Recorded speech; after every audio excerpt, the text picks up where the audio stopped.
పశ్చిమ గోదావరి జిల్లా పేనుమంట్ర మండలం ఇల్లింద్రపరులో మాజీ మంత్రి రంగనాథరాజు ఎన్నికల ప్రచారం నిర్వహించారు. ఇంటింటికి తిరుగుతూ ఫ్యాన్ గుర్తుపై ఓటు వేయాలని ఓటర్లను అభ్యర్థించారు. ప్రచార కార్యక్రమంలో ఎంపీపీ వాసురెడ్డి, విద్యాశాఖ డైరెక్టర్ వేణుమాధవ్ రెడ్డి, వైసీపీ నాయకులు పాల్గొన్నారు. సీఎం జగన్ మేనిఫెస్టోలో చెప్పిన విధంగానే ఎన్నో సంక్షేమ అభివృద్ధి పథకాలు అమలు చేసిందన్నారు రంగనాథరాజు.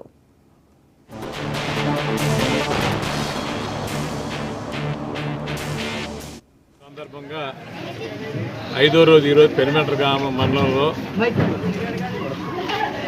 మల్లిపూడి, ఇల్లింద్రపూర్, ఎస్సీలింద్రపూర్ 2 గ్రామాలు కూడా గడపగడపకి తిరగడం జరిగింది.